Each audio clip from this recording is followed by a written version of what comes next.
What is up, guys? Randomonium here. So Clash is coming out next week, and I have to say I have not been this excited over a new game mode or some change in League for a long time. So I wanted to do this video to kind of cover what Clash is. And I know that this video, the title's kind of clickbaity, but there really are 10 things I want to talk about that you really need to focus on with Clash that will hopefully help you guys succeed and get the best rewards possible. So for those of you who don't know, Clash is basically going to be a 5v5 pre-made tournament that you can participate in for prizes. And previously in the past, League did have a tournament system where they had Riot-sanctioned tournaments, but they were always organized kind of outside of the client by private individuals. But these Riot-sanctioned tournaments did have RP prizes. You could get skins from them. I won over, I think, around $100 worth of RP, and I also got the Triumphant Rise skin by playing in tournaments back in the old days. But now it's going to be done all within the League client. It's going to be done all, kind of automatically, just matching up teams of equal skill levels and things like that. So this is really cool. And it's going to be happening every other week, which is also really awesome. So you can basically, get rewards, get new skins. There's a lot of Clash-specific things that you can get, and we'll go over that real fast. So yeah, Clash is pretty amazing. And basically, it's going to be, the first one's going to be held the 25th through the 27th of May. And depending on your region, you can see what times you got to sign up. I'm in NA, so on Friday, there's going to be 2 different flights that you can participate in. It'll either be 5 p.m. Pacific time or 8 p.m. Pacific time. And then Saturday and Sunday, it's going to be played at 5 p.m. Pacific time. And then if you guys want to see what E-West or Nordic or Oceanic is, those are the times for those. So yeah, so basically, don't play unless you can play during those times, and also keep in mind that it's going to probably be a couple hours of you playing the game, right? So day 1 is a 4-team bracket, day 2 is an 8-team bracket, and day 3 is a 16-team bracket. So you're talking multiple hours. It'd probably be like at least 2 hours on day 1, and it could be like 4 or 5 hours on day 3, depending on how far you go. So definitely don't sign up if you've got some type of like early bedtime that you got to have or anything like that. But basically, what you need to do in order to play Clash is you got to find people to play with, right? You got to have a team of 5. You can also have a substitute available. You got to be level 30. You got to be ranked. It doesn't matter what your rank is. It doesn't matter if you're bronze or challenger or anywhere in between. Just be ranked. You got to be at least honor level 2, so you can't be dishonorable or level 1. And then you also have to verify your account with your phone. And this is going to be a Clash-specific feature. And the whole purpose of this feature is to discourage smurfing. So basically, you can only register one account to your phone, and basically this is hopefully going to try and help people from smurfing. And they've also said that they will be tracking the games, and they have certain metrics that they can help identify smurfs with, and that they will be enforcing those metrics. So if you're a smurf and you get caught by their smurf detection system, you will not get any rewards, your teammates won't get any rewards, and you may also face penalties. So just keep that in mind. Just play it at whatever elo you're supposed to be playing at, and everything should be good. So you get to name your team, you get to choose one of these logos, you can change the color of the logo, and then as you complete Clash tournaments, you'll unlock more of these logos, so you can kind of get the cool logos that you're looking for. This is covering the SMS verification and smurfing that we've already talked about. Bracket format, as we said, day 1, 4-man group. If you win the day 1 tournament, the 4-team group, then you move on to the 8-man bracket on Saturday. If you lose, then you can re-buy in to the tournament on Saturday, but you'll be put in a 4-person bracket. So basically, there will be losers brackets, but in order to go to the 8-man bracket and then the 16-team bracket, you have to win each time. So each tournament becomes much, much harder because you're facing the winners of the previous day tournaments. So yeah, it's really a cool format that allows you to play as much or as little as you want, depending on whether you win or lose. And there's definitely some very cool prizes that you can get. Basically, 30 minutes prior to the tournament start time that we previously discussed, you need to lock in. And you lock in, everybody in your team has to lock in. If someone on your team doesn't lock in, then you forfeit pretty much automatically. And then you'll have time to basically scout your opponents. You'll know who your opponents are, you know who their most played champions are, who their most recently played champions are, ranked ratio, like their ranked win rates and things like that. So yeah, you can basically kind of target ban certain people. So this is definitely going to punish one tricks and things like that. So if you're one trick, I recommend you diversify your champion pool if you want to play in Clash. And I know that a lot of people are kind of worried that they say, like, well, if I'm bronze or silver, I'm not going to have any shot at winning because I'll be matched up against, you know, diamond players or something like that. That's not the case. They're going to have 4 different tiers of tournaments. So tier 1 will be the highest ranked players and tier 4 will be the lowest ranked players.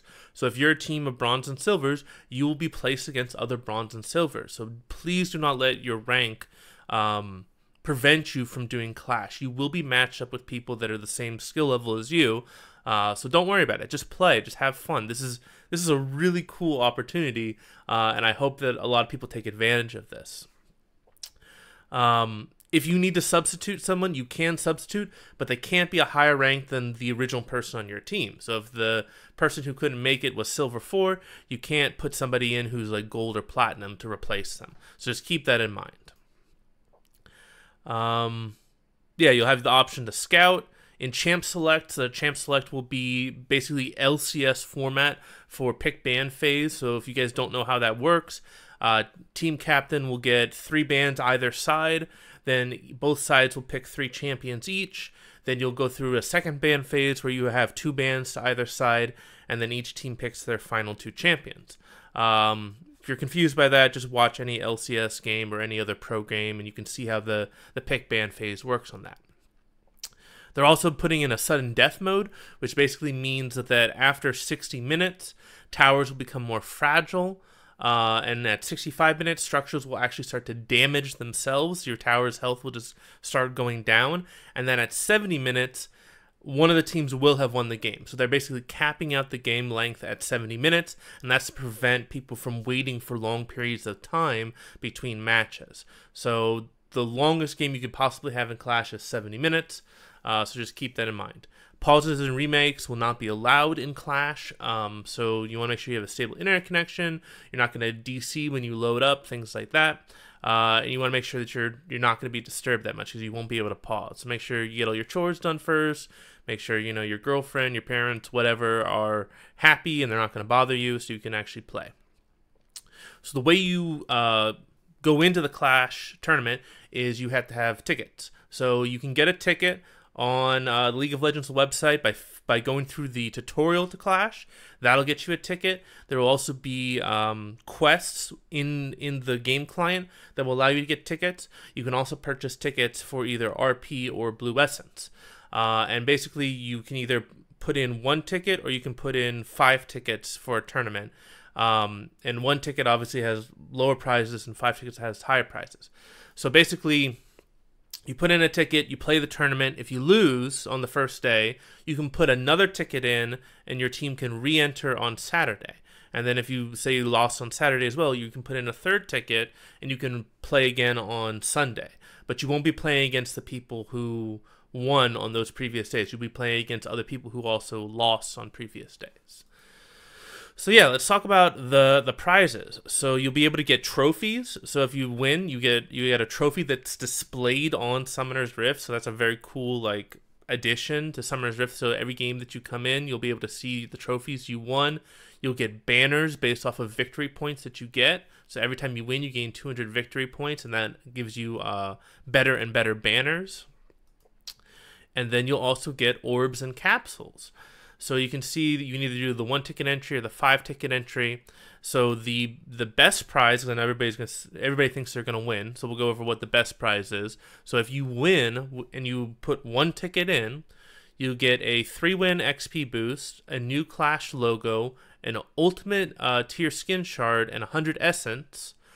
or you'll get epic tier skin shards and legendary tier skin shards and 120 essence. So you'll get one or the two, one or the other. And that's the best you can get with one ticket. If you put in 5 tickets, the rewards get a lot better. So you'll get a 5-win XP boost, new Clash logo, Clash ticket, an ultimate skin tier permanent, which means that you don't have to use any orange essence to upgrade it, and an ultimate tier skin shard, or you'll get the 5-win boost, the Clash logo, the Clash ticket, and an equivalent value of epic and legendary skin shards and permanents. So you can get a lot of rewards if you win, but that's if you win. So that's basically how Clash works. You got to get 5 people together. Doesn't matter what your rank is. They'll match you up with the right people. I would recommend that you try to get people that are all around the same rating. Don't grab a diamond player, because that will pull your ranking up a lot higher. If you're bronze, silver, try to keep, bronze, silver, gold players. I would basically say go 1 up or 1 down from your current division. So if you're, a silver player, play with bronze and gold players if you can. If you've got like 1 platinum friend, then maybe that's okay. But just keep in mind that that's going to make you go up against harder players. So it's kind of a risk to do that. All right, so that's out of the way. Let's talk about the 10 things that you can do to basically really improve your chances of winning. I know this is low budget. I'm trying to do this video fast because Clash is next weekend. So I'm trying to get this out fast so enough people can see it. So I'm just going to be using Microsoft Word. But the first one is team compositions, right? I just put out a video on team compositions, so I'm plugging my own stuff. Definitely watch that video if you haven't already, and really look into team compositions, right? That's one of the huge advantages of knowing who your allies are, is that you can create team compositions based on the champions that you're best at, and that can really give you an advantage when you actually get into the game, as opposed to if you're playing with 5 random people, then there's no freaking clue what your team comp is going to be. So definitely take the time before the game starts to figure out what your team compositions are going to be. The second one is you want to play to your win conditions. So if you draft a team composition, then that team composition will have specific win conditions. There are certain ways that you need to play the game in order for that team composition to be effective. So that's something you really want to do. Like I can't tell you how many times I see people, they've got, an amazing catch composition, and they play it like an attack composition, or they play it like a protect composition, or if they got an amazing split push composition and they play it like a catch composition. There's all these people just don't play to their win conditions. So, get everybody focused, understand what your team composition is, understand what your win conditions are, and play to those, especially when it comes to like early, mid, and late game. If you've got an early game team comp, you have to smash that early game. You have to be aggressive. You have to go for those kills. If you're a late game team comp, do not fight. Play super passive. Just farm. Don't do anything risky. So just keep that in mind. You got to play to your win conditions if you want to be successful in Clash.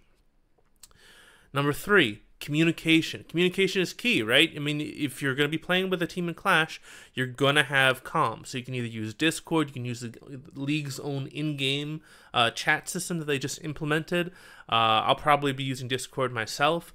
But there's plenty of other voice services you can have. There's no reason why you should not all be on voice comms with your team, and you shouldn't be talking, saying, oh, the jungler started bot side, he's moving this way, oh, the person just used their ultimate, they just used their summoner spells, they just warded this location. That's super important. That's information that your team can use to make really good decisions that will allow you to basically snowball the game out of control. Fourth one, we already kind of talked about this with communication, but tracking summoner spells. This is huge. Tracking summoner spells, tracking ultimates, tracking even ward cooldowns. That is humongous, especially like in competitive play and pro play. You can like completely open the game up. If the enemy team has got, all their summoners down on bot lane, that's huge. That says, hey, I've got 5 minutes to make a play bot lane.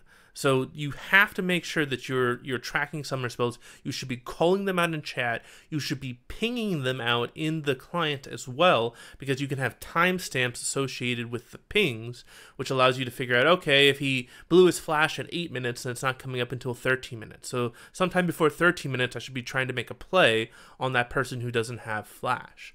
So you've got to be tracking summoner spells. You've got to be communicating that kind of stuff in chat and also with pings. Number 5, dogpiling a lane. This is tying back into the tracking of the summoner spells. If bot lane has blown all of their summoner spells, you should be making a 4-man or 5-man dive within the next 5 minutes. You don't necessarily need to do it immediately, because if the enemy team is decent and the jungler knows that their bot lane has no summoner spells, he's going to be hovering around the bot lane to try and prevent a dive. So if you wait like a minute or so, chances are he's going to be like, well, I guess they're not going to dive my bot lane. I better go topside and clear, my topside jungle, because I don't want to fall behind in experience and levels and things like that. So just keep that in mind. Like, if somebody uses their summoner spells, you should be dogpiling that lane. You should be 4-man diving, 5-man diving. You should be doing everything in your power to get that kill and get that tower. Number 6 also ties into what we just talked about with the dogpiling lane. You gotta track the enemy jungler. The jungler is one of the persons who can basically turn a fight more than any other person on the team, especially in the early game. So for example, if you're going to be trying to set up that 4 or 5-man dive in bot lane, you need to be tracking the enemy jungler. So that means that either your mid laner or your top laner should be trying to ward the enemy jungle topside. Basically tracking when the jungler is topside. If the jungler is topside, then that's basically the green light for you to execute that 4 or 5-man dive. If you have the jungler tracking down, then also you can basically perfectly time your wards so that there's no way the jungler can basically gank you in the early game. That's one of the things you have to worry the most about with the jungler, is that first gank that he's going to execute. Now the changes with 8.10 really switch up the jungle, because now you have to get the 4 camps instead of the 3 to get level 3. But you should be looking at those jungle timers, figuring out when you need to place down your wards for both top lane and mid lane, basically to just spot out the enemy jungler and deny that first gank, because that first gank can really turn the tides on a game. Number 7, cross-mapping objectives. This ties into tracking the enemy jungler, right? Whenever the enemy jungler goes to make a play on one side of the map, you should be trying to make a play on the opposite side of the map if you cannot counter gank it. Alright, so if the enemy jungler tries to gank your top lane, you should be invading his bot side jungle and stealing camps. You should be looking to try and take Drake. You should be looking to try and kill the enemy bot lane. Anything you can do on the opposite side of the map if you're on that side of the map. If the enemy team does a lane swap or does a switch or something like that, or they rotate to another side, and you don't feel like you can fight them, it's far better to trade objectives than to rotate late and let them take that objective for free. So keep that in mind. Cross-mapping objectives is a very good strategy if the enemy team gets a jump on you, and you basically don't want to be reactive. You want to be proactive. So being reactive would be to be rotating late to stop them from taking an objective. Being proactive would be like, oh, the enemy team went this way, I'm going this way, and I'm going to take an objective that's of equal or greater value than the objective that they're taking. Number 8, warding and vision denial. All right, this is huge, right? Because a single ward, if you spot out the mid laner roaming, or you spot out the jungler being somewhere where he's not supposed to be, or you spot out the AD carry being greedy and going for that extra wave, those are huge, especially in the late game. Just a single ward or denying a single ward can secure you Baron, it can secure you picks, it can knock out the enemy carry really easily. It's huge. So you should be buying tons of vision wards, especially in the late game. You should be trying to deny that vision as much as possible. And basically, you should be very cognizant of where you're placing your wards. You want to be setting up your ward coverage in the areas where you want to attack. So if you're trying to push multiple lanes at once, if you're trying to push top lane and mid lane at once, you need to have the entire jungle between their top lane and their mid lane warded up, so you can notice when they're rotating between those lanes. So those are the type of things that you need to keep track of, because they're incredibly important in competitive play, because the teams are going to be moving as one. So you need to be able to spot those movements and deny any plays that they try to make against you. Number 9, watching your replays. So this is something that's really good for solo queue. A lot of people don't do it. It's even more important when you're getting into a competitive environment, is that you need to watch your replays, especially if you lose. Especially if you lose. You should be watching that replay. You should be saying, what did I do that could have turned that loss into a win? What mistakes did I make that if I didn't make those mistakes, that it might have been a win? And I want to be very clear that you want to focus on your mistakes, not your team's mistakes. It's okay to point out teammates' mistakes, but when you watch a replay, your focus should be on you, what you can do better. And it's huge, right? Because it might have been just one thing. If you did one thing differently, then you would have greatly increased your odds of winning. Maybe you walked over a ward and you didn't realize that area was warded. Or maybe you just stayed a little bit too long and you got punished, and that resulted in the enemy team getting Baron.